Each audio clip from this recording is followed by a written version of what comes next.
This is a Rogue Media Network podcast. Welcome, everybody, to Teach Me Pokemon, the podcast. I'm your host, Corey, and along with my co-host, Jared, we're best friends, been playing Pokemon for a very long time.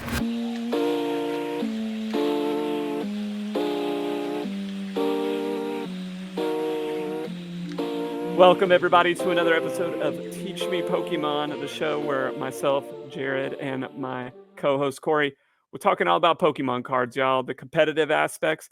Maybe we're going to talk a little bit about collecting a little farther we get into this. We got some stray collections up on the video here. Our sponsor. Go get your singles. Go get your collectibles, your PSA 10s. Teach 10 is the code. 10 for that promo code. You single? You want some singles? That sounds weird. You looking for singles? Looking for singles. You looking for singles? Go to Stray Collection.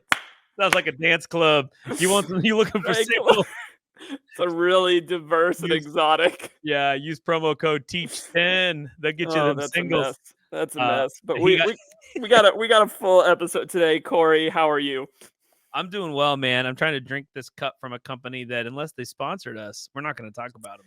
So yeah. I'm trying to take a sippy here without. Yeah, always cover it up. It's like when they're on stream and they make them take the things off the water bottles. Yeah, cover themselves up.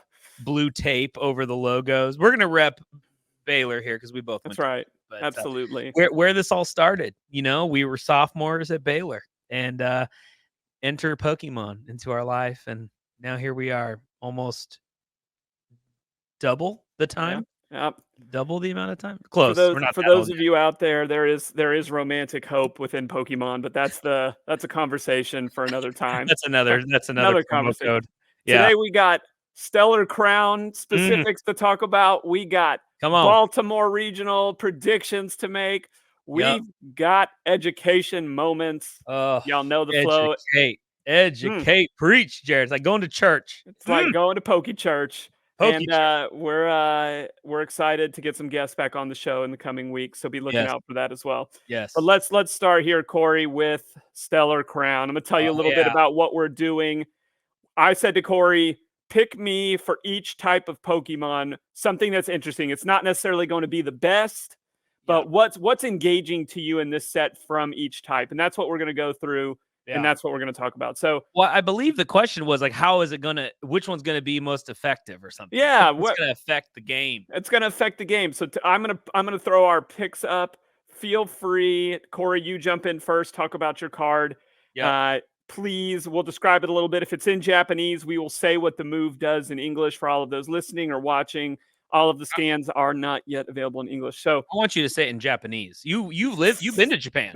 So I don't think you want me saying it in Japanese. I think that would not be great. But let's kick it off here. Shout out to our boy Aaron Brown in the Leaf world. Corey, you picked the Diplin. What's going on here? I think and you even translated. I translated for you. Yeah. There's a proxy scan available for you here. So, there was a tad bit of hype on the Diplin and the little monkey grass guy. It's just I don't know the names. From the set that Iron Thorns came out, right? Search any card in your deck if you have that in the other one in play, and then if you have the Festival Stadium, the Diplin can attack twice. So it gives you some heavy hitting ability, but what it doesn't do is allow you to like maneuver, right?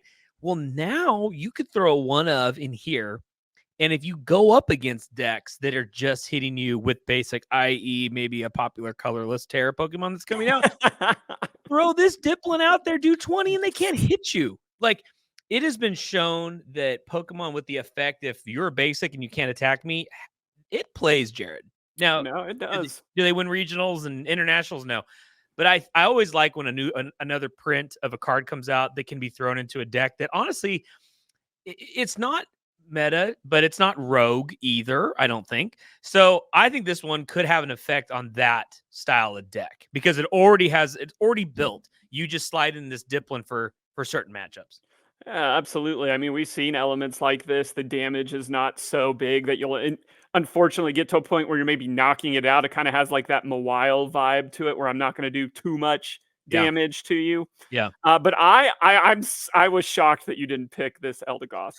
We talked about it. If you had told me what my favorite card from the set was of each type, probably would have gone with it. But Well, I don't know if it's going to be that effective. for those of you that cannot read Japanese, this is a stage 1 Pokemon, and its ability says, pretty cool ability. It just says, put this and all cards into your deck. So this is It's an attack, not an it- ability. sorry.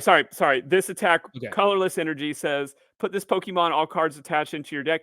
If you do, search your deck for 3 cards and put them into your hand, and then shuffle your deck.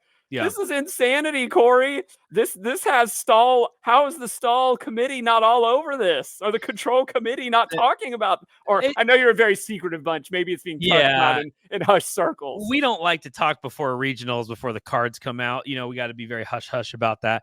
But you know, let's wait and see. It's you're shuffling it into the deck again. So it doesn't stay out there, which I know does have some of its benefits, which I'm sure you would like to talk about. What you throwing Mimikyu out there, the Klefki, all the things. But you still got to fish it back out, which is harder. And Iona will get played instantly on you here. And so not only do you have to get your 3 cards back, now they're at the bottom of your deck, which really is unfortunate because ideally they're 3 good cards. But now you got to find this guy again and the energy. So I don't know. I like the concept. I think if you can disrupt enough of what you're putting out there into the active spot, then you got something. But I want to see it in action first. But 3 cards is great. Give me 3 cards. 3 100%. cards, some Sylveon throwback for you. I figured you like throwback.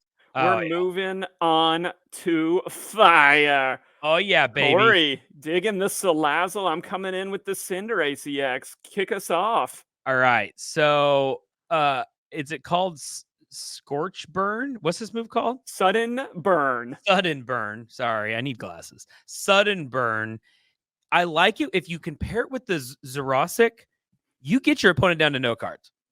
I mean, you can discard up to 3 cards from their hand. Like if you Zerosic them, drop this, they are at a 0 card hand. Well, wait, this says they discard. Oh, they discard 2 more. 2 so more, 3, you're right. 2 more. So 3. So I think you get this Salazzle going. They are legitimately going for top decks here, which is not a place many decks can handle unless they get the barrel out.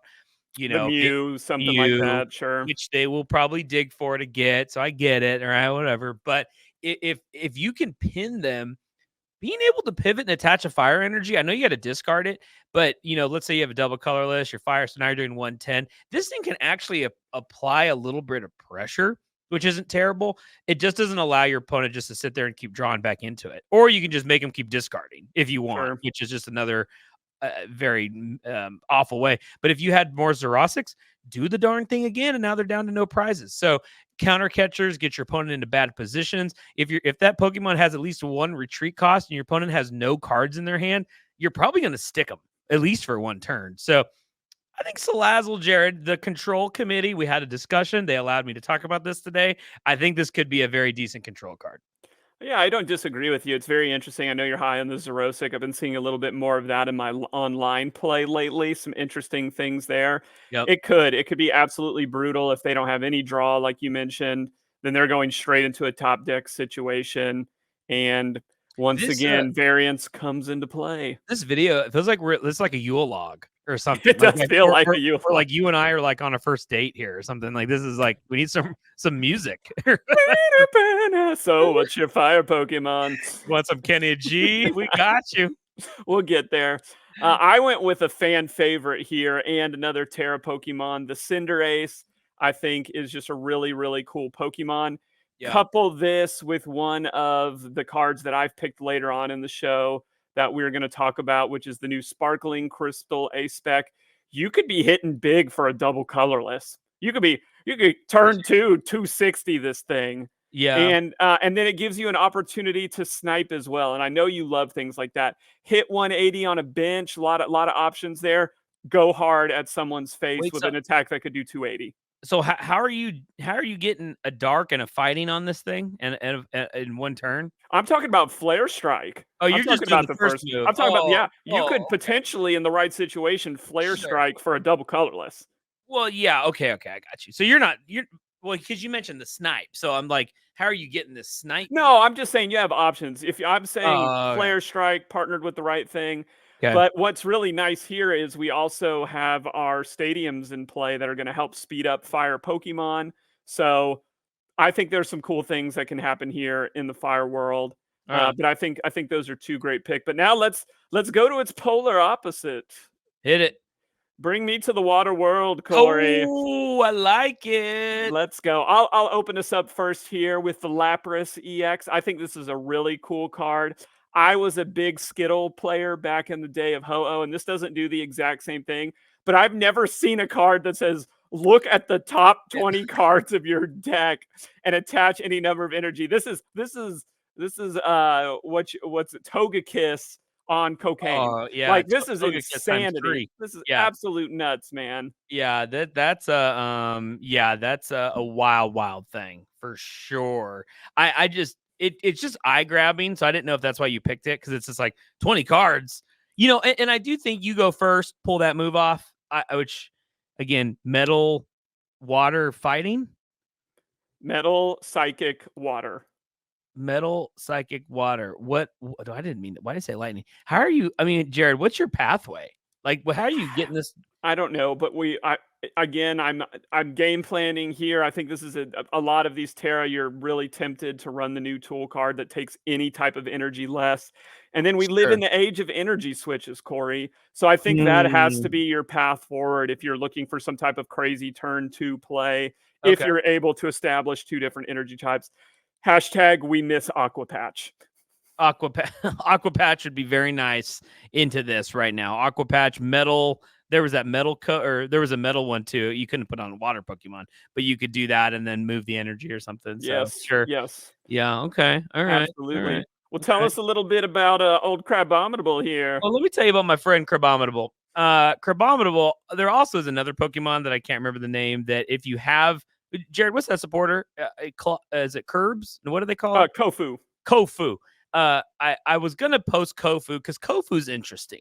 It plays off the bottom of the deck. You're drawing cards. Kofu's not bad in itself. You get them in the discard pile, which there are ways now to just pick out cards and throw them in the discard pile. You could do that with one card. You could be swinging here for 1 energy 250 every Easily. turn. I mean, you got to retreat them. And I mean, I think that applies so much pressure instantly. I mean, you could turn 2 this easy. Go first. You get this guy 160 HP isn't bad. It's not bad at all. I don't think it's going to be hard to get these supporters in the discard pile. I really, really, really don't. So I think this you could pair it with. It's like looks like a shark. Is it Sharpedo? There's another water Pokemon in this set. I know what you're talking about. It's same thing. It's reduced energy by the amount of those of the supporters you have in the discard pile. But that one's 4 colorless. So you get all 4, you're swinging for 110. It does 110. You're talking about Veluza. So, Crabominable Falooza deck. I mean, that could be not bad. I don't know if people would actually run. What do they call it? Kurt, you just said it. Kofu. I really can't read it. It's so far from me. Kofu. Kofu. I don't know if you're going to run Kofu cards, but if you did run 4, you could just run a Crabominable in there or the shark guy, and then you'd be swinging. So absolutely not bad. Well, in keeping with, we went from fire to water. Now let's move on to another weakness here. I'll kick us off since I'm picking all the EXs. Come on. Give me the Galvantula, our little electric spider. Love spiders. You big spider guy. Again, this is crazy. We live in the age right now of electric is a decently strong deck.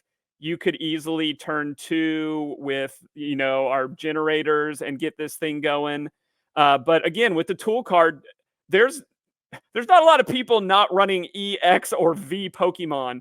And 110 plus 110 into 220 is a magical number, Corey. Yeah. It is a magical number, especially in the V world. Yep. So you get this thing going quick. Yep. And then this other attack is just feels kind of dirty. Yeah. Just it's a one-timer in that right move where you need them not to be able to do something their next turn. But dadgummit, man, if you hit that move and they can't play item cards next turn and you're setting up for your end game, that's pretty rough.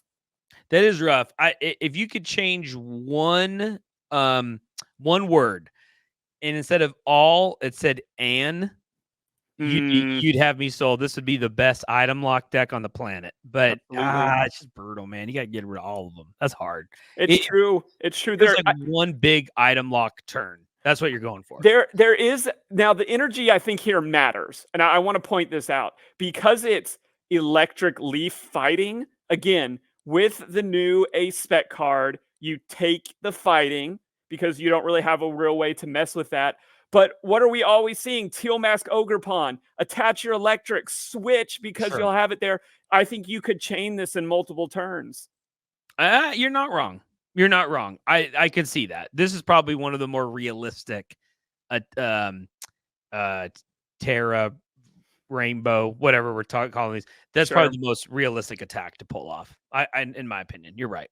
Absolutely. Right. Now, this is a throwback to you. Many people don't know your very first Pokemon deck featured this Pokemon. It did, and you know how far we've come because Electivire and then the Electivire level X, I think had 120 HP. I don't think it had a lot. I think Clay Carney psychic cutted me, and he was like, it did 60, and it's fighting. He was like, oh, I don't have to turn over any cards because your ×2 weakness back then, and it just one shot me. So now we have this Electivire, not a level X, 150 HP, but Jared. 220 for 2 electric energy. Now, it can attack next turn, so you got to do your retreat stuff, but you're used to that with Miraidon. 220 with your Zapdos, 230. I mean, you could do this move. It's 2 energy. What am I missing? Electro generators, you could pop, get these things going. That's a lot of damage. And 150 HP is not 130, right? You're getting above those bad numbers. You know, I think this thing hits really well. You can retreat really well to reset the move, and you got electro generators. So I don't know. I think Electivire could see some play as a pivot option in maybe some Miraidon decks or something that need to offer a little bit of non-V trading. Put this guy in your deck because now you're back on the good prize trades. So I'm all about it. Yeah, don't disagree. I think this has some real play, especially with generators in play, like you said. Figure out how to cycle them, and this is a menacing one prize deck, especially coming hard after support Pokemon on the bench. Yeah, it's gonna get you. Yeah, 220. I mean, it hits Ogre Pawns, your Luminions. I mean, it can the Squawks. I mean, it one shots all that stuff. So it's mean. It's super, super mean. It's mean, Joe Green. Well, let's do it. Let's keep the party going on into Psychic. Oh, baby. Corey, kick us off here. This is a weird pick for you in the future Pokemon world. I am a fan of this guy. I don't know what it is. It's a future something. I forget what the name of this Pokemon is. Don't worry, I got you. This is Iron Boulder. Oh, the Iron Boulder. Okay, Iron Boulder go about see some play, Jared. Iron Boulder is coming for you. It's coming for you, everybody. So 2 Psychic is not terrible. Okay, 2 Psychic energy. 170 if you can match the amount of cards that your opponent has, which that is not difficult in this day and age. It truly isn't. You can do so many different things. You could run Xatu in this deck if you want. You could, draw 2, play item cards. You can match your opponent's hand size pretty easily. You can play a Judge if you want to instantly you each have 4. Iono gets you pretty close to whatever your opponent has. So I think, and then you could just hit Jared coming out the gates 170, and just keep the pressure on. Again, the future type, you get some advantages with some of the item cards you get to use. I just think this guy could be good. It's a basic and hits hard. Again, this thing can apply pressure quickly, and I just don't think it's hard to match. You have to have the same amount of cards as your opponent. I didn't quite say it as eloquently as that. You have to, or this move does nothing. So, but I don't think that's hard to do. I really don't think it's hard. The only concern here, and we've seen this in the past, is when the Iono hits, when the N hits, when decks become uneven, and if you don't have some type of draw mechanic, then late game it can become a little bit of a liability. But yeah, Sure. this could be quick I and think it's quick. and real quick and scary, which is the MO of future decks already. Yeah. So I think this could be a good little addition. Yeah. I'm rolling here with the Driftblim, Yeah, Corey. you love this I drift. love. We Yeah. were talking about this when we were reading scans a while back. We were. For those of you that do not know what this card does, it's a really cool mechanic. It's risk reward. The move, I even like the name of the move. It's called Everyone Explode Now. This attack does 50 damage for each Drifloon and Drifblim you have to play, and then you have to put 30. You do 30 damage to each Drifblim and Drifblim. So Okay. you're hurting yourself. Yeah. In a damage counter world, it's a little bit scary. But Corey, what does the Drifblim or the Drifloon in Gardevoir want? It wants damage on it. It wants damage on it. Yeah. And now you're running this one prize menacing deck. You're doing big damage. Like Sure. there is and this isn't a high energy. I believe the Drifloon requires you to have, or the Drifloon requires you to have 2 energy on it. I don't think that's super difficult. This has some definite. I'm definitely going to play this at League at some point. Yeah. But I don't know if it has the spice to go any further. But they're engaging me nonetheless. Here. Yeah, they're sucking you in. They're for sure sucking you in. I'm not going to get into what the counters could be. There's quite a few, but I think it's a fun card, and I think you should try it. I think you really should. Honorable mention on here, and I forget the name of the card. That's probably should be the name of our shows. Corey forgets the name of the cards, but the one where you flip over the top card of the deck, and you can do that attack as long as it's not a rule box Pokemon. It's a 1 psychic move. Is it Slow King that does it, or it was a psychic type? I thought. Yes, it is the Slow King. It's a 2 energy move. 2 energy move, 2 colorless. Yep. No, psychic colorless. Okay, but it discards the top card of your deck, and you can copy any move from that card. Which I mean, with my new favorite stadium, easy to get it on there. Easy to get it there. This is a card where it takes me about 2 hours to go look back through every single non-rule box card, and it's like Zoroark back in the day, the stage 1 Zoroark that could copy the moves. It was like, oh, what are the juicy options? Which I'm sure there are, but we'll do it for another time. But anyway, Iron Bundle. No, what did I pick? Iron Boulder here Iron with Boulder. Iron Boulder And Drifloon. Okay, cool. All right, now let's move over to another great type here. Let's take it over to the world of fighting Pokemon. Oh, yeah, baby. Oh, and this is right here. This is a Corey special. It is a Corey special. Jared, back in the day, 2008, 2007, 2008 Worlds, forget I lose the match to the Japanese man. Oh, great guy, older gentleman. And then the deck that really sent me home, because I just didn't have it, was Rhyperior. And it was the one where every time you evolve, you discard 3 cards from your opponent's deck. And I just was like, I had to split. I think you were rooting for your opponent at that point. I kind of was, because I was like, I love this deck. So anyway, now fast forward, 14 years, 16 years out of World, Rhyperior's back, Jared. And the ability here basically says you can't, it does all supporters. So there are some supporters that affect you that can discard or do stuff, but basically prevents the boss order, right? So as long as this Pokemon is in play, your opponent can't use boss order on any of your bench, right? There's no effect. And then the move for 3 energy is 180, and then you discarded energy from them. As we've talked about in previous episodes, fighting is a legit type right now. It's coming back for sure. There's some weaknesses, which is nice. You have acceleration. They're not perfect, but like the pickaxe, right? That can accelerate fighting energy. This is a one fighting and then 2 double colorless. So 2 energies really gets this move going. It has 200 HP. I mean, that's not a little amount. It's a stage 2, but rare candies, you run a Pidgeot in here, you're fine. Your opponent cannot get to your bench. So you can run the liability type Pokemon and not have to worry about your opponent yanking them out. Now, if you want to go with Simfuentes family and do your roll the dice with your counter catchers, go for it. You have Prime Catcher will still get you there too. So I get it, but the boss order is the most prevalent way to get your bench. Now you can't do it. I hear you. I went a little bit different way. I think this Deontay is going to be a really great tech card. It's a colorless move, 1 energy, 40 times the amount of special energy attached to your opponent's active Pokemon. Yeah. So I think there's going to be special situations where you need to change the prize map, but you still need to get a knockout. Yeah. If the special energy is there, which we're seeing that in a number of different decks right now, then this could be a great addition where you're going to get some value. 100%. Second move is trash, Yeah, but it's second that move, first move and its ability to be stuck in any deck, right?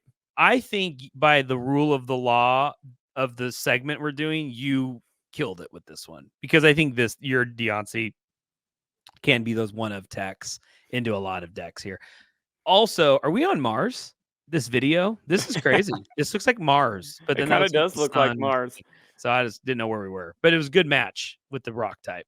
Absolutely. Well, let's move something when a Pokemon type that fighting types love to see, which is dark Pokemon. The dark Pokemon, now weak to leaf. Yes, now we to leave. I almost It's so true. So true. I almost picked that guy. There wasn't tons of options on this one, but I almost picked your. No, that's fair. There Cool. weren't, and I feel like our Pokemon that we picked do a little differently. But tell us why you like the Pangoro. You know, Jared, this deck is plain and simple. I'm just gonna try to pull out stuff that can't retreat. I don't really know. There's not really much more that I can do with my with my selection here. The second move doesn't matter, but the first move allows me to yank anything off your bench and make it active. Could this be a tech in some decks? It has to be a dark energy, which kind of sucks. Could you build a whole deck around it? Probably not, because your opponent's not going to lay bench down. But there is a flute, right? You could do your flute, and then that puts bench on, Pokemon on the bench. So, but I'm just thinking, can you get through 6 prizes before your opponent wins the game and just disrupt them enough? I don't know, maybe not. I'm stretching here on this. It's a tough bet, but ironically, my Grimmsnarl runs off the same thing, except it does a lot of damage. Yeah. So for a double damage here. Provocative clutch. That's such Yes. an interesting name. Switch out your opponent's active Pokemon to your bench. This attack does 160 damage to the new active Pokemon. Yeah. So nothing's hiding here, Corey. Nothing's hiding. You better bring out some of your special energies if you don't want your Pokemon being yanked off the bench, because Grimmsnarl is going to find them and do a lot. I love this Pokemon a lot, and I like talking about this one because it reminds me of the Magnezone V. Yep. I loved running that. That was one of my did. favorite Pokemon to run. Yep. Amp it up, get some damage modifiers in there.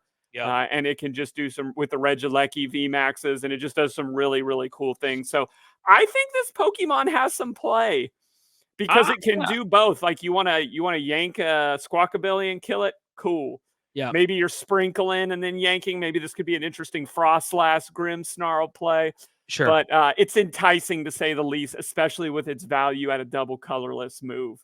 Yeah, and it's double colorless, but the way the move is stated, it still does 160 because it's like an effect of that attack. So you're not doing 140, you're still doing 160. Oh, I don't know. I thought you'd still do 140. We'll have to be interesting to get a ruling on that. Well, so read it. It does 160. I think it does 160 damage.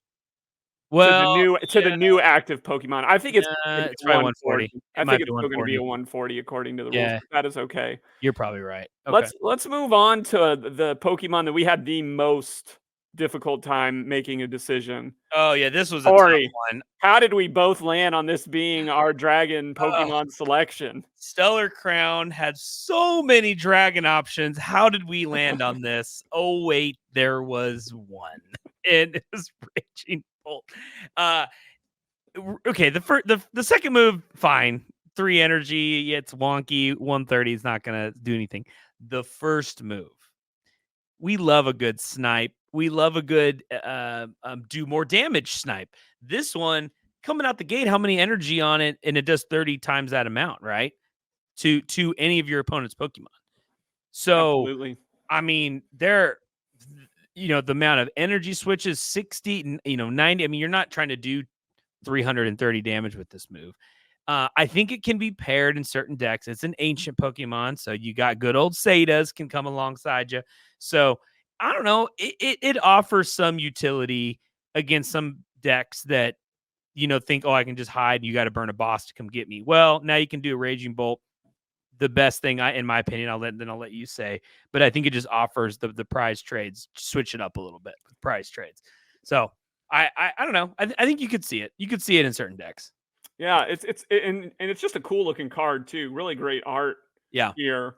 But I agree with you. I think, Raging Bolt forever is like trying to figure out its one prizer that it can throw in there. It's sticking in the Sandy Shocks just to have like a fighting element to some of its weaknesses. But this to me is the play. Yeah. Because you do need the snipe. It gets you out of sticky situations sometimes, or maybe the Raging Bolt, you don't have all the energy, but you need to get some damage down. So I think, we're going to talk about Baltimore here in a minute. I think we will see this card in some Baltimore decks, in some Raging Bolt Baltimore decks. I think you're probably right. I think Sandy Shocks, it's just, you only have to put one energy on it and it can swing and hit and really prize trade fine. This one, I just feel like you're really loading up, which I get it. I think if you have to go more really than like 60 or 90, potentially, I think it puts you kind of a weird spot. Sure. But I do think there'll be some players here at Baltimore that are going to put this in their deck for sure. Fair. Well, if you're not excited about this next type moving into this set, I don't know what you're excited about in Stellar Crown. We probably had a rule here, right, Jared, that like you and I could Yes. not choose a certain Pokemon. There was everyone and their mom is super excited for our Terra. What is it? What is his name? I'll mispronounce it as well with you. Terrapagos. EX. So we didn't run around it, but Corey, I think we both picked some things that are going to be in there. Yeah, I think we both. Am I going? You want me to start on this? Yeah, go for it. Yeah.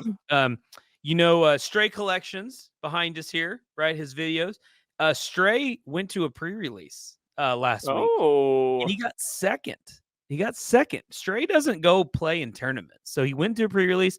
You know what he got second with? No. He played the Buffalant. This is what he had, and he in a pre-release. This thing just win. Yeah, busted. But I do think there will be opportunities. Now you'll need two of them because the way the card is stated is like if there's a Buffalant, I think you need two to do Curly Wall. Am I correct on that, Jared? Yes, you will need two. I think you need two. But the way Terragopoulos, how'd you say Terrapagos. Terrapagos, the new guy running the streets. With 8, you'll have 8 bench spots. Why don't you put 2 of these with Buffalant? And now you're reducing 60 damage. I mean, that seems really good. Like, I could see people just putting in a couple of these cards in their deck just for that 60. Absolutely. And then if you have to get down to 5 bench, then these are probably gone. But I don't know, man. I think it offers some good utility. I 100% agree. I think this will be in what I'm going to call the first wave or the standard build of Terrapagos because it's looking for things to complement it well. At only 220 health, it needs some help, quite honestly, to be competitive, especially with some of these other things coming out. Yep. So, yeah, I think this is. But, Corey, my question is, there's no quick ball. There's no Buddy Poffin isn't going to find it. How are you going to find these things? How do we find the Buffalant? If only there was something they could find 100 HP or less colorless basic Pokemon. What could do that? What could find that? Oh, wait. What's your card? Mine would be the Fan Rotom, which, by the way, I also should honorable mention the Leaf Rotom. I almost picked that one. I think that has some juice. We'll talk about that later. I think that'll be sneaking in as a tech card. But this just says, once during your turn, you may search your deck for 3 Pokemon with 100 HP or less, put them into your hand. A colorless Pokemon. They have to be colorless. Oh, Buffalant's at 100 health. Yeah. The synergy is built perfectly here. They're trying to get these colorless Pokemon. They know the bench is going to go wide. And that's why it's all happening right now. It's any? No, three colorless Pokemon. I know, but not... It can be any colorless, not basic. Yep. Man. Does not say basic. You know what's gonna see. You know what's coming, Jared. Zoroark's coming back. Colorless Zoroark is coming back because this thing can find the Dodrios and the Zoroark's a colorless move, right? Or no, that's the first one. It's double colorless. But it's like you could fill your bench with 8, get a Terra Pokemon in play, and that Zoroark could be hitting for Just massive. 450 damage. Like you don't Massive, even massive need to do mounds. that. That's mark my words, Zoroark. It's coming. Man, we will see. We will see. Well, a lot of you right now are sitting at home saying, "You morons, you forgot a type." We have not forgotten a type. There's also metal type Pokemon. Oh, metal Let type. us not forget. Corey, Yeah. you coming in here with the Orthworm EX. I'm Orthworm. going for the Melmetal. Tell us about your pick. Okay. Orthworm. Gosh, this is just a weird looking Pokemon, but I don't know. I don't know what are we doing, Pokemon Inc. But we got to roll with it. I like the fact you can load up the metal energy, and that really gets your opponent thinking like, man, I got to hit into this guy. And I think it really offers that kind of disruption that I love. But this isn't just sitting out there 220 HP. The move is fine, 150, and then the defending Pokemon can't retreat. That's okay, but I just think this ability is really cool, Jared, and it's really unique. And you're gonna, you're gonna be loading up energy. Like I don't know, dude. I just think it's just be cool. I think it's a cool card. I don't think it's a tech card because what Dialga would probably be. You could run Matangs, I guess this could, but I just think it's a cool card with a cool ability. That's exactly where I'm going. I'm looking, over here at my guy Melmetal.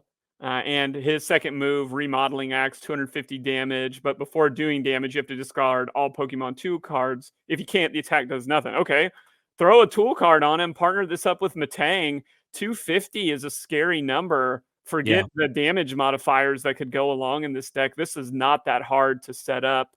You're going to have to dig a little bit. You're going to need a lot of draw in order to find the Melmetal.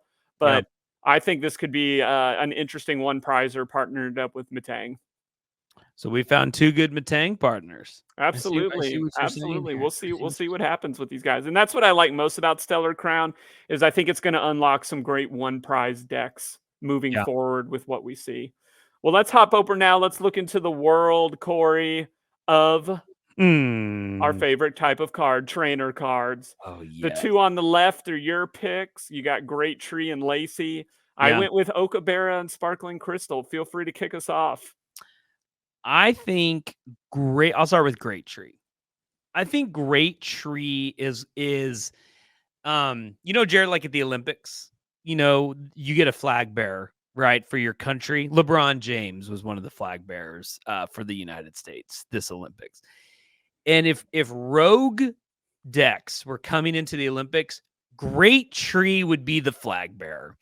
Because I think Great Tree opens up so many avenues for the rogue deck community, because a lot of rogue decks usually center around stage 2, one prize Pokemon, if we're being honest. Sure. Like usually that's where the rogue players like to go because those are the harder decks to pull off, like you just did with the Melmetal. There's other ones too, but it's so hard. You got a rare candy, you got Great Tree, Jared, can cut that out, man.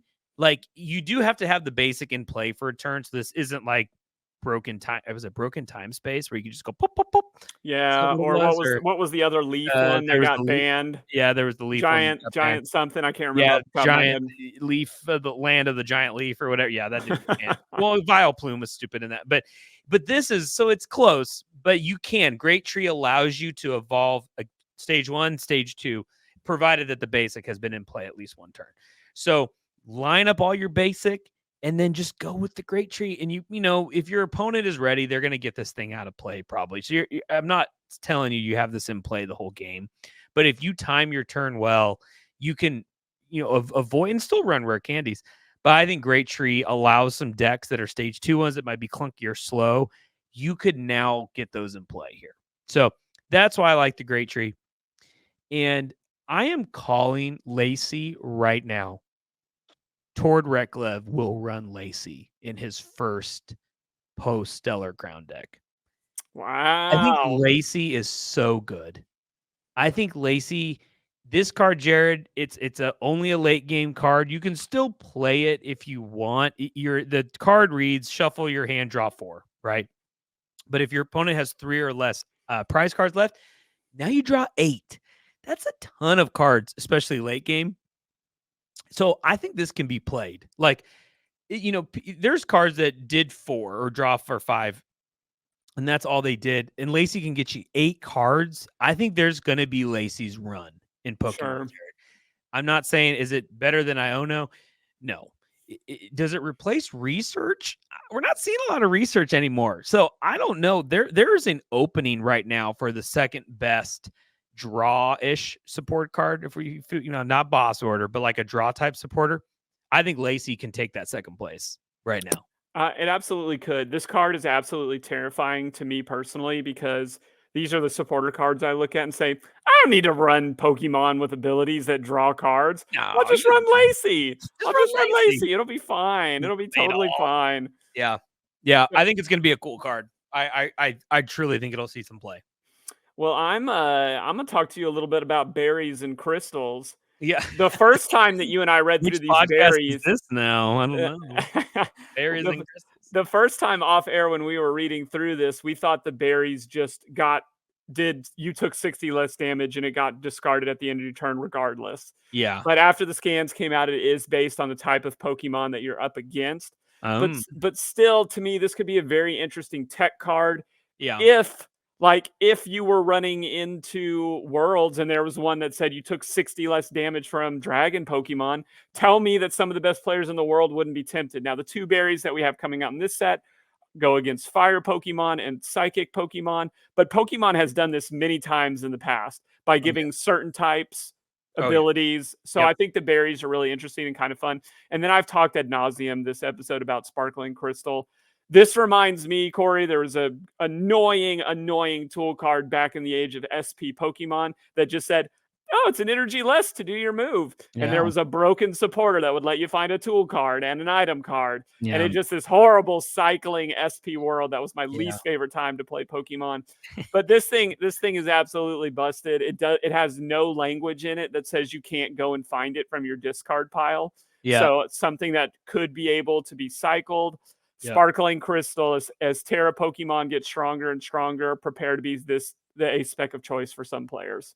Yeah, I mean, the fact that it's any energy, right? It's not just colorless energy. It reduces by any energy. Pick your type. That's what I'm saying. Yeah. And it's obviously intentional from the creators with these new Terra that have these 3 different types and these busted moves.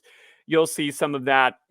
It may not be the most efficient. Maybe the great temptation of this set is to run this. We'll have to wait and see. Yeah. I do think it's really good. But it's just when you weigh A-spec cards, just like the Great Tree and others, like you're not just saying, oh, is this good or not? You're taking away Prime Catcher or you're taking away Unfair Stamp. So it's like that's what makes A-spec so difficult, because it's like, man, you can see how that can work. But then it's like, oh yeah, now I can't run another amazing one. So it's just like the give and take of these cards, but the energy stuff, being able to reduce it's just massive. And if you can get item locks off and all that stuff, I don't know. I think in your spider, your electric spider deck, that card is massive. And if you can cycle that item lock and do 180 every turn, and they can't play items. There's never been an item locking deck that did 180. It was wild. 30. Poor little Benetti X has been made obsolete. Yeah, so now you do have to cycle all the energy every turn, but I don't know. It's intriguing. It's intriguing for sure. It can be done.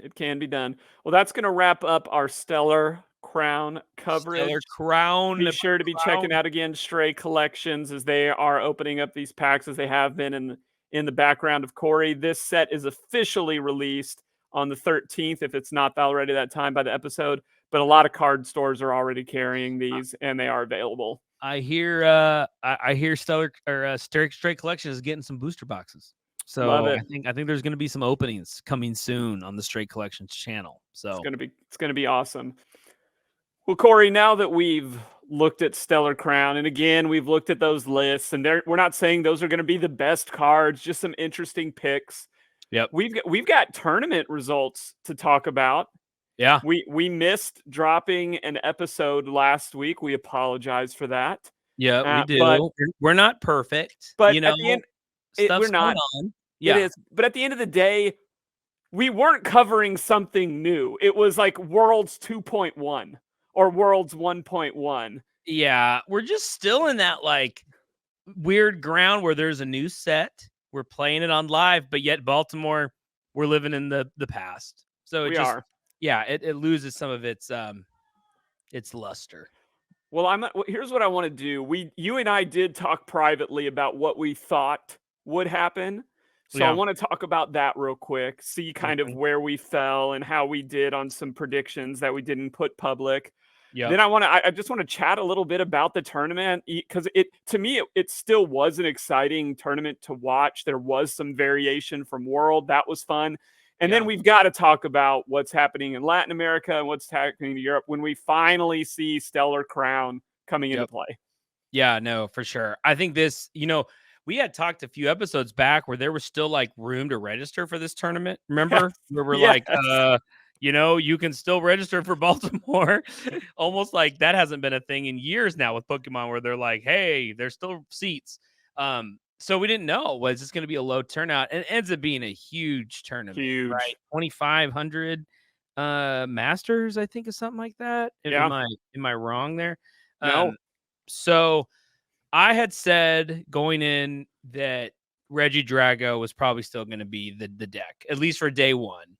And that proved to be true again, right? It did. Wasn't Drago still the most played day one deck? Day one and day two, you and I both for day one said we don't see anything changing. This seems to be a fun deck for good players to play, and it just liked it. So yeah, we were dead on. Reggie wasn't going anywhere. I love that it was still the most popular deck and didn't win.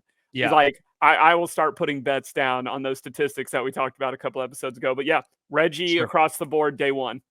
Yeah, Reggie day one. And then day two, still Reggie, but what was the second most on day two? Was it Lugia? Second, yeah, Lugia was day two. That was actually my pick for winner.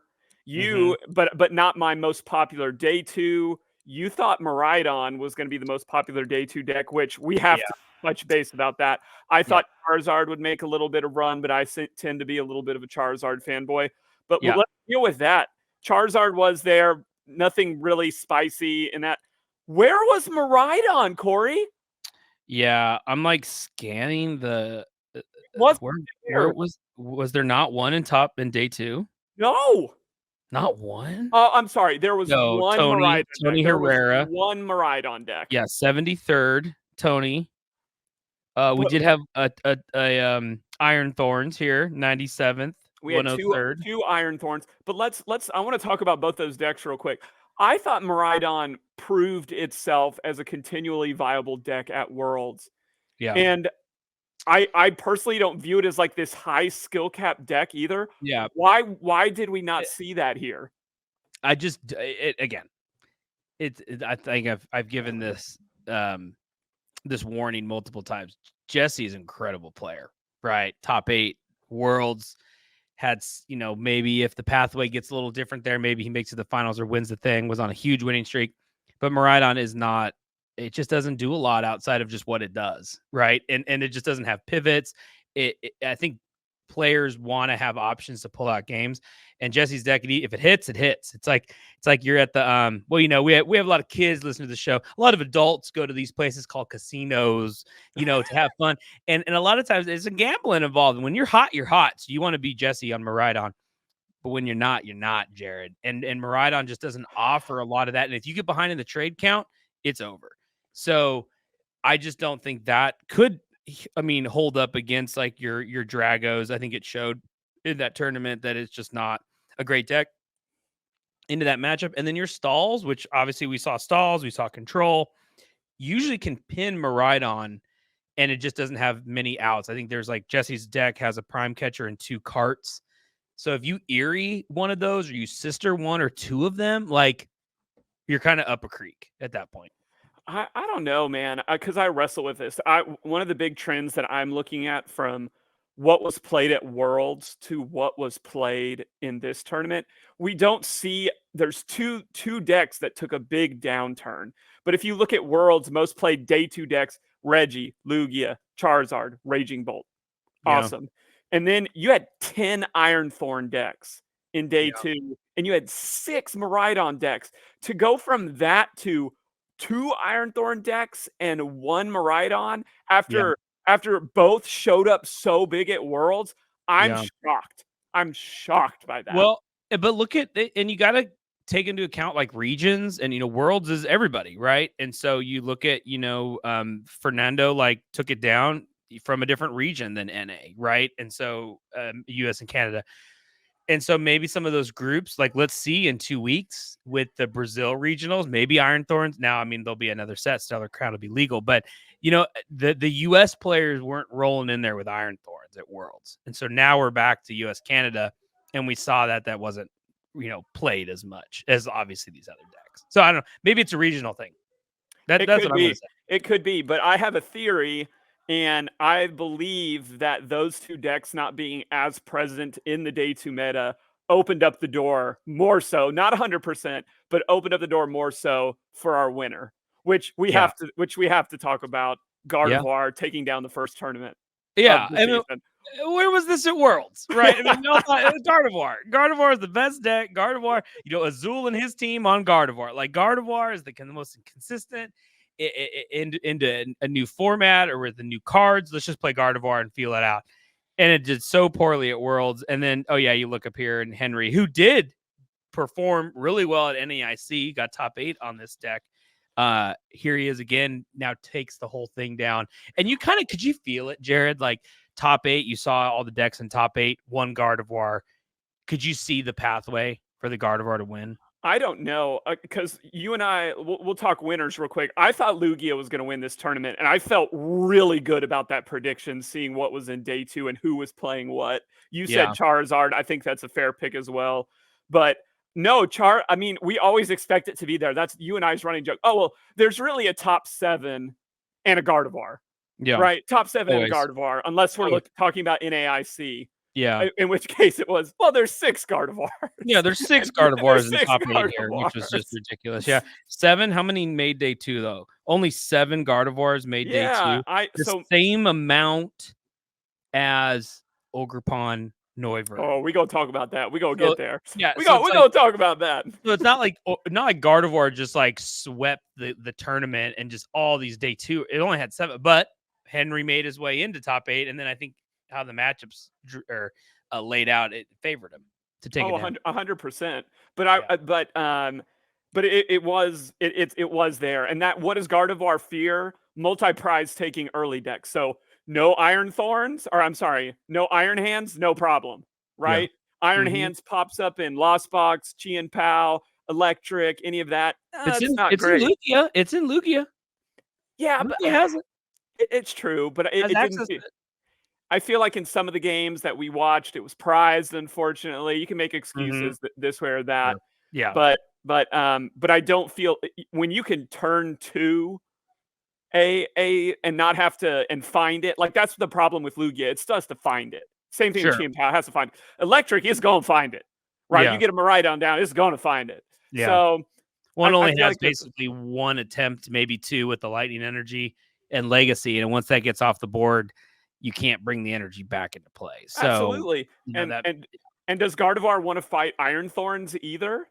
No. Gardevoir doesn't want anything to do with Iron Thorns. So both of those decks going down. But man, it was so play. But I want to talk briefly about what's this game that's behind you. Oh, man, yeah, Corey, on the TV here. If you're watching on YouTube, on the TV. If you're watching on YouTube, this is Kyrian versus who's his opponent? Emmett. This was the Roaring Moon EX game. Yep. This was one of my favorite games I've watched in so long. There is so much high-level Pokemon being played in this game. It is unreal. We're going to talk about this in education moments in the future. But if you haven't watched this, I believe this is top 4. If you haven't watched this, top eight, or top 8, then go watch this match. No, top four. It is top 4. Then go watch this match. This was Pokemon at its highest level from both of these players. Man, it was so much fun to watch. Yeah, it's great when it's like players at same level on decks that like play interestingly into each other, and then they all get the draws they need, so then it gets the kind of match that you expect. I think that stuff is so cool. I just thought it was interesting.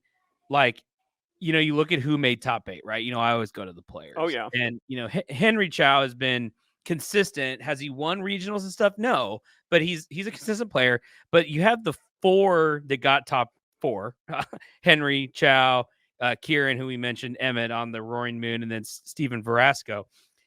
And then you look at the 4 that they all beat. Oh, It's like man. Raul Rennie, Nolan Randall made it in there, but Rowan Stavenoff, Ian Robb, like it's like these names, household names, all of them get knocked out in top 8. So like you look in this thinking, man, Raul's going to take one down. Ian's going to add to his collection of wins.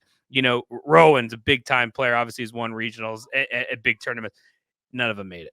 And that's why we love Pokemon, Jared, because it's like anybody can get in here. You get to top 8, and then the one Gardevoir sweeps it. So I don't know. I don't know, but kudos to Henry. Big win. Gardevoir, big win. But we have to talk about two decks. Okay. And I want to save the more interesting one for a second. I'm sitting here looking at what had day 2 tournament share for this deck, and explain to me why Ancient Box, Roaring, like any type of Roaring Moon is sitting up here in the top 4, like that and Snorlax Stall. Like, and we're going to talk about Ogerpon, Noivern, definitely going to talk about that. But I think people looked at Worlds, and that's why we see 13 Snorlax Stall decks and 13 Ancient Box decks. Yeah. That seemed like a meta read. 100% was, because it was no change from World. So it's like, let's look at this, and now let's throw these decks out there. We said it, like, I think I had a Stall. I think I had said top 4 at Worlds. Like it would have played really well, and not many people had played it at Worlds, so it didn't perform. But we were right; it would have performed well. So now you take the first regionals of the year, people actually are like, okay, we're running this deck. Arguably the greatest player ever is on a control deck and Tord. So it's like they knew what the play was for this tournament, and it's shown out. It just didn't have the juice at the very end, which is hard. That is what holds control back sometimes when you get to the highest moment against the best players. Sometimes there are just ways around stuff, and then you just can't pull out the matches. So unless you just like completely just counter it hardcore, it's just tough to see it all the way through. Well, there had to be another subreddit going on of team players saying, hey, you know what I think would be really, really great for this tournament? Let's run Noivern with Cornerstone Mask Ogerpon, and let's get how many decks were in day 2? 7. Same as Gardevoir. Corey, let's talk about this, because this literally, these deck lists have 7 Pokemon. Like, it's 3 Ogerpons and a 2/2 Noibat Noivern line. Like, this is spicy, and we got to talk about this. Yeah, I mean, clearly you can get in there and you can shut down what your opponent wants to do. You're feeling really good about yourself. And it's the same method as like why control is control, and then people run and stall. But, were they hoping for more Miraidon? Probably. Didn't quite happen that way. We had talked about this off air. It's like, it's a frustrating deck for any of these in top 8 to go up against in some way, shape, or form. But all these other decks in top 8 just had ways to pivot and work around the Noivern, the whatever you want to call it, corner stall, corner Noivern, like which is tough for that deck, because it's like Lugia has ways around this, Gardevoir has ways around it, Roaring Moon doesn't have as many outs. If you get those miss energies on there, you kind of do limit its options. I think he had one enhanced hammer. Yeah, one enhanced hammer. So you kind of have one out really against it. Lugia, we mentioned Lugia. Dragonbolt has ways around it, but it is a really cool deck, simple design that is made to just stall you out. Because if you eliminate, you can't be hit by abilities or Pokemon with abilities, and you can't get hit by basic. I mean, Jared, that's so many things, right? So many things make it different. But that's the other interesting part of this deck. Tord ran a deck, like you mentioned, that was stall but still attacking, right? Yeah. It's the same mindset that Ironthorn has. All of the Ironthorn's decks that we saw at Worlds, it wasn't just, I'm going to sit back. It's, I'm going to throw DCE on there and an electric energy, and I'm still going to come at you with this mid-range damage. That's what we're seeing here. They ran fighting energy. They were gonna they're like, we're gonna take away your ability to hit me, but I'm not gonna just sit like traditional stall decks do. It's same thing with the Noivern. I don't mind chipping. I'll chip you for 70 or 50. I don't mind doing that. We'll chip. Yeah.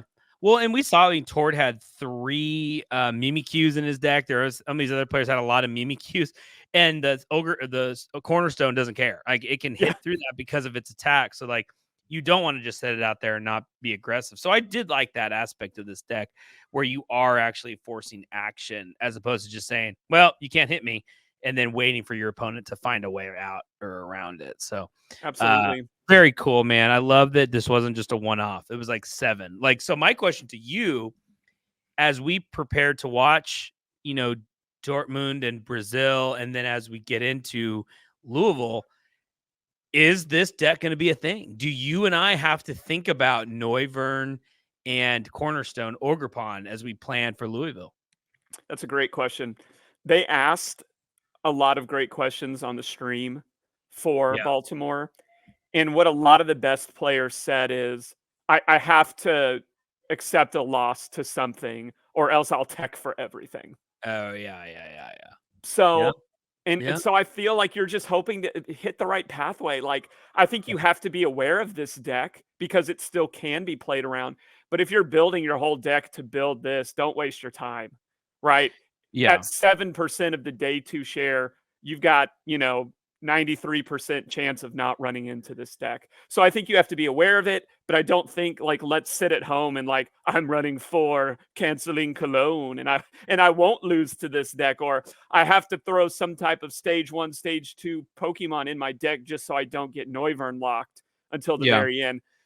No, well, that seems silly to me. If you run into it, I'm sorry, but maybe run a deck that does have options, like Lugia does have options, Gardevoir does have options. Yeah. Well, there is an ability to, you kind of can, I would be curious how many of these Noivern decks had bad starts, because you have a 4 Arven, which everybody does, 3 Colress Experiments, and 3 Ionos. Outside of that, and you have 3 or 4 Pokegears to try to find those same supporters, but that's not a lot of outs. Versus like these control decks or Snorlaxes have the nest ball to the Rotom out to draw cards. This does not. And so I just wonder if it has that consistency. Obviously, once it can find the cards, it can find the cards. But while you're fishing for stuff, I mean, you don't have, ideally it is hoping it can't get attacked. But if you throw the Noibat out there and pass, you got to be fearing for your life at that point. So. Absolutely. And I guess, you're running a 60% chance of starting with your Ogerpon and a 40%. So I guess they're at least leveraging it a little bit. Maybe you throw in one more Ogerpon to kind of weight that, but I feel that a lot. 4, like right? Are there really 4 Ogerpon or was 3? it 4? I thought I saw some list with 3. No, he's running 4. Nolan was running 4. Maybe Dennis. No, I think they're running the same list, and then that's probably their mindset. They're gonna risk that and then hope to hit something, draw into that, and that's their risk. That's their risk reward factor. Quad Lax is for a time is a deck that is definitely played, and you have 4. That's it. You have no outs to Rotoms and all that stuff either. So, I don't know. Very cool showing. I think it was fun. This was I like a top 8 that can have some variety, right? I know there were 3 Lugias. Man, graft and roll on that Palkia Dusknoir was. I was rooting for it, man. That'd have been a fun deck to see there. But you touch on another trend there that it seemed like people were figuring out Dusknoir more. They wanted to make it work at Worlds, but everyone was hesitant because the playbook wasn't out there yet. Yeah. Dusknoir got a little bump, in my opinion, this tournament. People are starting to see its potential. And maybe some Stellar Crown boost will help with that. Playbook is out on it. It's there. And, I played a little bit on live with it. And, you just have to remember, you do lose a prize card if you use the Dusknoir move. And so I had set my opponent up checkmate. And then I did the Dusknoir move and I lost. So I was very confused. I was like, glitch. What? This is so stupid. I was like, yeah. My opponent gets a prize when you do that. So outside of that, it's definitely seen a lot more play. And I know we're going to see these other 2 tournaments, the one in Germany and then Brazil before Louisville. Well, I'll save it for predictions later. Never mind. Okay. We're going to do another time, another I episode. I I'll just wait. love it. I've definitely done it accidentally, but in my mind, I love abilities like that because I love to lose pettily like that. Like if I know I'm gonna lose, I'll Dusknor kill myself before I ever Oh, let you attack me. Oh, oh yeah. I have no Pokemon, but I have a penny left in my hand. Oh yeah. Penny, and then Penny. and then it's you didn't I, win. I lost. Yeah, I lost. I Yeah, I lost. lost. You didn't win. I lost.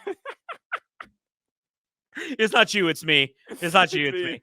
Oh, But brilliant. I saw that as a trend. I saw mist energy. Dusknor as a trend. Mist energy as a trend.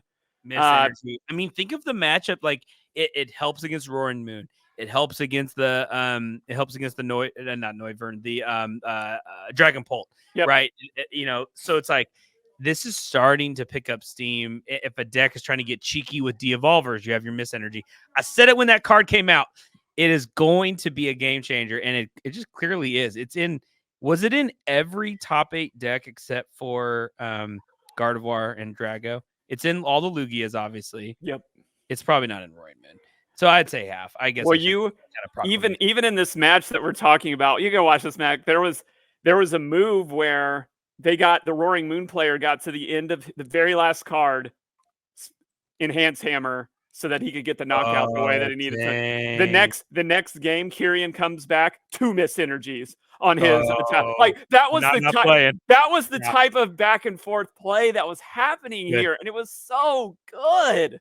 So good. That's so good. Yeah, man. Those enhanced hammers, when that card got reprinted, it was like, okay, all right, we might see a little play back in there. So very cool. Well, it was fun to get back into a season. All these points matter. Everyone's trying to get to top 125. Only one of us can win Louisville, Jared. So we'll see if it's you or me. I already started to prep my lovely, amazing wife I said 2 tournaments this year. I said Louisville. She's like, okay. And what's the other one? I was like, well, NAIC. She doesn't know what that means, but I said the one in June in New Orleans.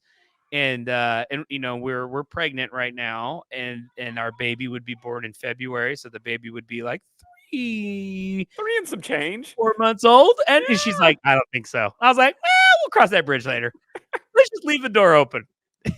Let's not talk now about it. So, but if we go there, then you and I could get top 4, and we could still make worlds. Still make worlds. We're fine. Yeah, we're fine. You got it. What gentleman's agreement? If I see you in top 4 at nationals, that. Yeah, you got. If you win Louisville, I need the bid. Yeah, I need the bid, Corey. We'll see.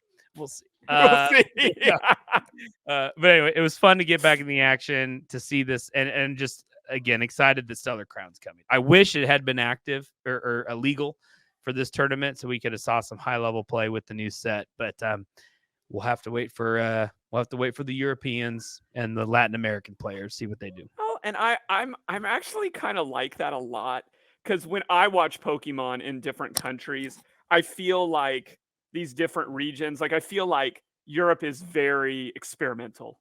Yeah. Oh yeah. And then Latin America is usually just comes hard, like face quick. Like, so I'm interested to see that, and then see how that gets taken back to what happens here at Louisville, our first North American Stellar Crown set that we can play. So that'll be really good. Well, let's transition. Let's talk about Dortmund. Let's talk about what's going to happen in Brazil. Well, so it's in 2 weeks. So we can wait.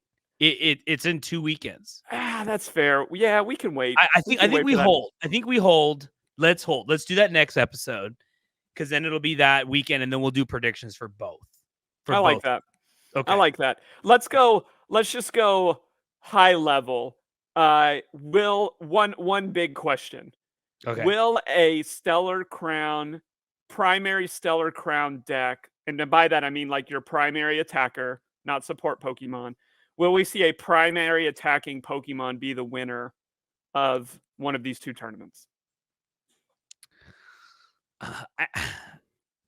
I mean, you're pretty much saying, and I know we haven't gone through our list, but Terrapagos, obviously, the spider that I'm blanking, the item locking spider. Sure. I mean, what else do you think could be prevalent as an attacking, like the star of your deck? Like I what don't else know, is man. really You're coming out of the Galvantula. So you're saying the Galvantula, you're saying the Galvantula, Terrapagos. Terrapagos? The That's what I'm star. saying. I don't know. Will What's we the see star of your something? dish? There's a show my wife and I watch on the Food Network that beat Bobby Flay. The star of your dish. And so what's the star of your deck? I don't know what another one would be. I think it's those two. So to answer your question, no. Okay. I don't think a Stellar Crown. I don't think it'll happen. There's a lot of support in Stellar Crown, as we've seen from our previous segment. There's a lot that's going to open this game up.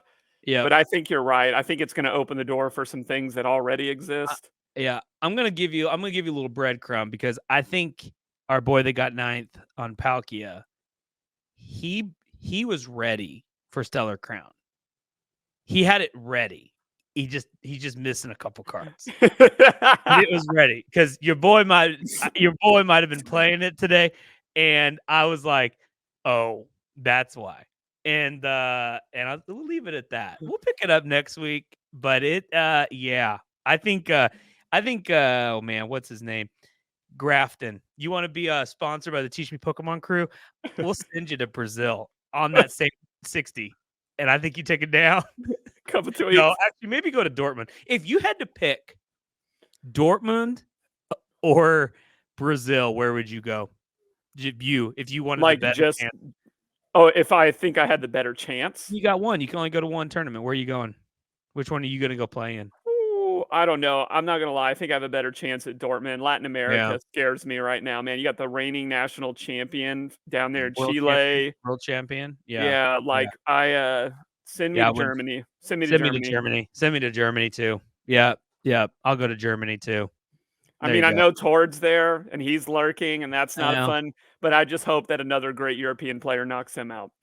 Someone else will. Yeah, someone else will. Stefan would be there too, most likely. But yeah, I mean, that the Latin American crew, they're coming this year. If we had to make early pick selections for a world champion, it's coming out of Latin America yet again. So anyway, but that's a far off way. So let's relax this week. Come off the high of our first tournament. Everybody's going to be scheming. A lot of scheming time here as we get Stellar Crown into the mix. Yeah, and we're just going to have a lot of coverage of this moving forward. I love it, man. Well, hey, let's do this. Let's take a quick break, and then we'll come right back for our educational moment to wrap up this week's episode of Teach Me Pokemon podcast. You cool with that? I'm with it. All right. We'll be right back. We love our education moment. We want to try to get better at this game. We're trying to figure out how to get better today. Today, we're talking about specialize versus generalize, Corey. Okay. Specialize versus generalize. Here's going to be my pitch to you. Okay. As you're getting better at this game, one thing I hear in a lot of different card games, video games, is I'm a one trick. I'm a one trick. Which, for those of you that don't know what a one trick is, it means they're specializing in one very specific thing. Yeah. Example: all I play is Miraidon. I'm a Miraidon one trick. Yeah. Okay. I think that's great. I think you should just look at one Pokemon, one idea, and get really good at that. Specialize in that. We had a guy that won Worlds, like Vance Kelly, one trick Mew. One trick Mew. You see this a lot. Like friend of the show, Lucas Jing, the man played. He won his one tournament not playing this deck, but he played a lot of Chi and Pow this past season. You may say he's a Chi and Pow specialist. I think yes, agreed. That's what I'm talking about. But here's going to be my argument. I think the best of the best players, the names that you and I are familiar with, are good at both of these things. But as a growing player, here's the argument that I want to make. I think you should specialize in one deck. Yeah. Focus. If you want to get good at Gardevoir, play a lot of Gardevoir. Yeah. If you want to get good at Regidrago, play a lot of Regidrago. Do that. Specialize in your deck. But you need to develop. And one of the benefits of listening to Teach Me Pokemon is you need to develop a general set of skills so that specialized deck gets good. Yeah. So And I say that because you could inversely think about this, say like, I play a different deck every time. Yeah. That's fine too, but are you looking and writing down what your prize cards are? Do Yep. you know how to sequence Yep. on your turn? Are you reading what your opponent's doing? Are you just looking at what you're doing? Yeah. There is a general set of skills that everybody needs to get good at, and you should be. And then, but on your journey to be able to play different things at different tournament, just play one deck. Just Yeah. get really good at one deck and focus on getting really good at that deck while you're practicing your generalized set of skills. I think this is a huge thing that a lot of players miss. They probably do. I think you have a tendency to get frustrated. Like you play a deck, maybe you're seeing some success, and then you start losing. You're like, well, I'm switching. It's the deck's fault, not my fault. So then you dabble, and then you're switching to something else and something else. So, but you do need like your North Star. Like there has to be that deck when you're trying other things out, you're frustrated, you're losing, you're like, oh wait, I am really good on Maridon. So I'm gonna go back to that for a little bit. And then you get your confidence back up, then get back out there and try. Because I do think you need to know what your opponent is thinking when they're playing Roaring Moon, when they're playing Lugia, when they're playing Pidgeot Control. So I think it's okay. You should dabble in those decks to, like you said, generalize, because there's sequencing is no matter what deck you're playing, you need to know how to sequence cards. But I think if you are a one trick, you need to know all your matchups and what your opponent is trying to do to you as well. And the best way to do that is to play other decks. But I think everybody would say off the top of their head, they're like, well, I am good at all these things. I'm good at these decks. But man, when I'm on Lost Box, it's like, I see Andrew Hedrick on Dialga. I'm like, well, he won a regional on Dialga, or Lugia, which he'd won back-to-backs on Lugia. But I see that guy on the Lost Box. I'm like, oh no. Like, Ruh-roh. oh no. And they're just players. Like we talked Cal Connor on Snorlax. It's like, dude, this guy's really good on this Snorlax deck. Azul can pilot so many different things, but honestly, at the end of the day, I see that guy on Charizard. I'm like, oh geez, this is, This or is terrifying. same with Tord. It's like, oh geez, back in the day, like Zoroark, like he slept Zoroark. He ate Zoroark. He worked with Zoroark, like Zoroark GX.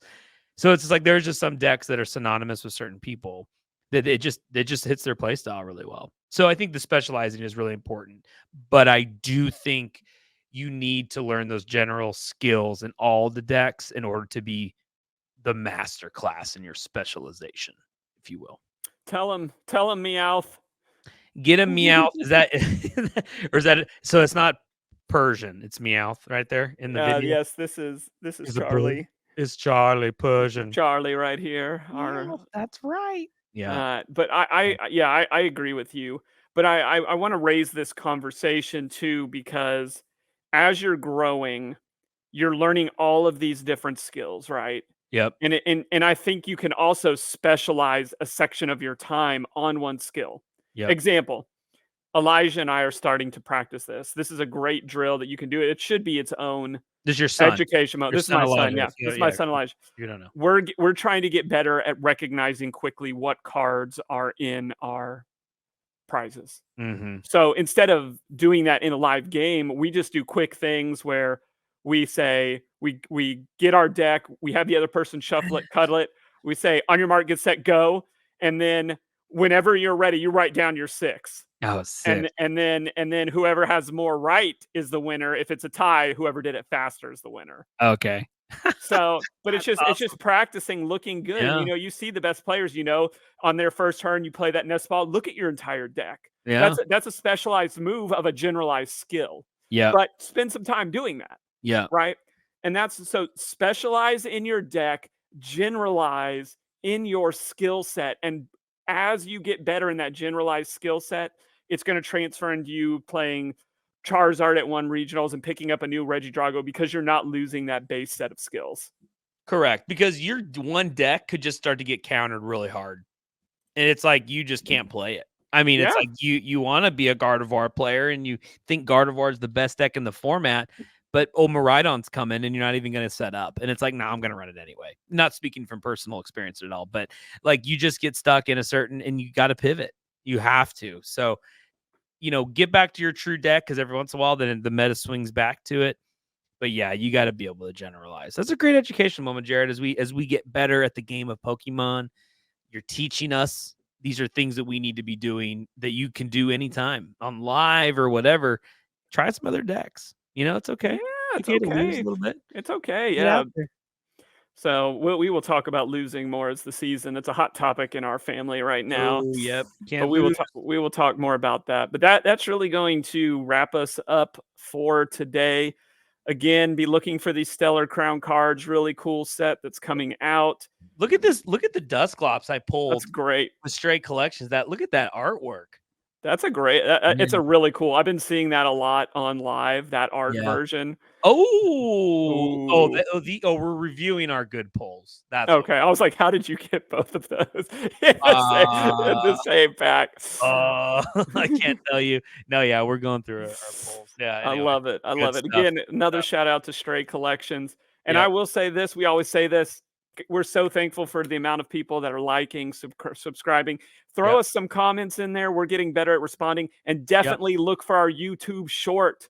It's me opening my garage door. It's worth checking out. Where could things go wrong? It's Jared in his garage. Like, let's go. So we'll get it posted. It'll be up. When this episode is out, you can go look at our show. Go look at the shorts on YouTube. Not our shorts, but the YouTube shorts. Go check it out. Comment. What's in the box? What is it? What's in the box? What's in the boxes? If first person to guess it right, we're gonna send them something fun. All right, deal. Bet. All right, well that's gonna wrap us up. Again, watch Baltimore, support, enjoy the competitive scene, starting a new season. And as Corey, as we always say, we'll catch you later. Go Aiden. You can find us at roguemedianetwork.com. Teach Me Pokemon Podcast. Come and dive with us.